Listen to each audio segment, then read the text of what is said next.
Welcome to JGTCR, I'm Cope, and today we are tuning the Bugatti Chiron. Let's get into it. If we're being honest, the Chiron is just another friggin' tank delivered to us by Bugatti.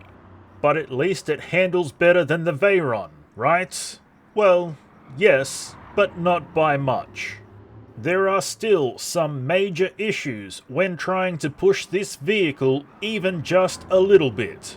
The handling while driving is acceptable. That is, until we try to do anything else. Braking, accelerating, or even turning in the opposite direction can have some considerably negative impacts. Any of the above tends to equate to a trip to understeer nation. The weight the Chiron carries is a large part of the problem. It makes it hard to do anything without understeering.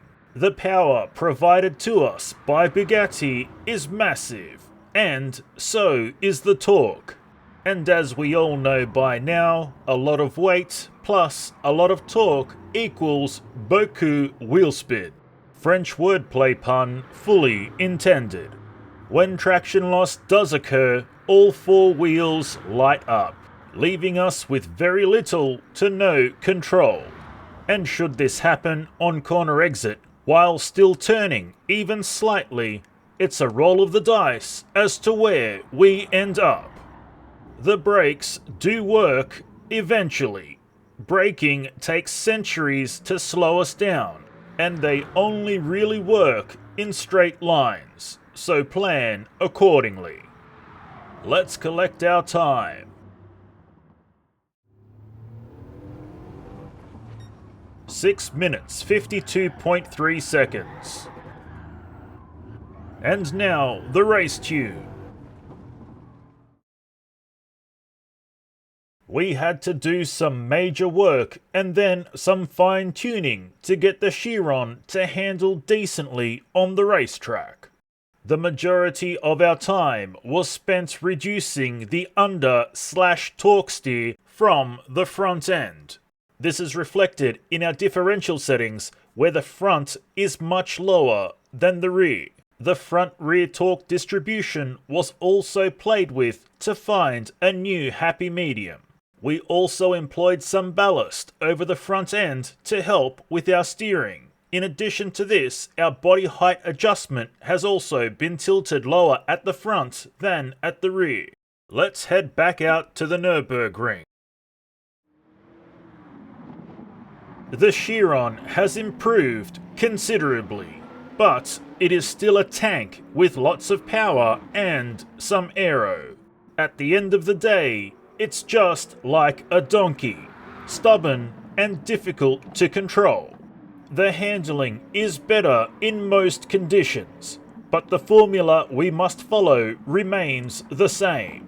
Only do one thing at any given moment: turn, brake, or accelerate.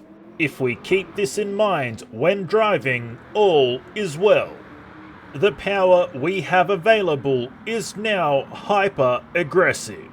There is lots of torque, and the Chiron is still heavy, so wheel spin is still a major factor. When traction loss does occur, we have to deal with oversteer and understeer at the same time. And with how the power is delivered, it can be hard to control even when using good throttle modulation. As is the case with most vehicles such as this, it's best to use lower RPM and higher gears. With all the torque available from down low, it pulls pretty hard coming out of turns. And most importantly, we stay in control. The brakes on the Chiron are an absolute nightmare. It takes forever to slow down, and the tail likes to step out, and when we correct it, it gets squirrely. Weight shift is a major factor when braking. We must ensure we stay in straight lines when we brake, or suffer the consequences and possibly end up on a date with Bazzy Rizzy. Let's collect our time.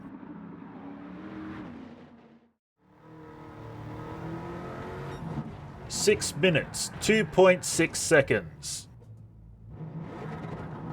And now the drift tune. After a bunch of wrangling and messing with the settings, we got the Chiron to drift. Not well, but it does drift. The tail end was acting quite erratic, so we used ballast of 120 kilos at a ballast positioning of 50 as far back as it will go over the rear wheels. Our differential settings sees the front-rear torque distribution at 5 to 95, and the rear settings are set at a maximum of 60 points in each category. Let's drift Suzuka.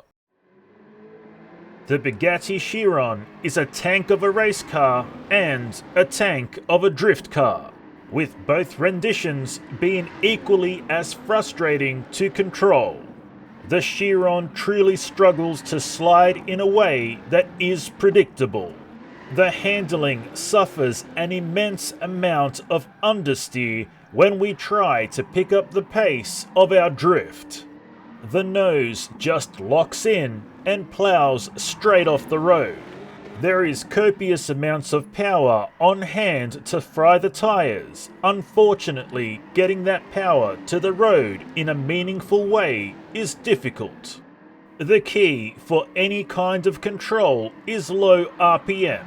Somewhere in the vicinity of 3000 to 5000 RPM is the golden area. In this zone, we have enough control to maneuver as needed and enough torque at hand to keep the drift at a functioning level. And while it may not be fun to drift, it does do it. And that's all we have for you today, so until next time, keep racing!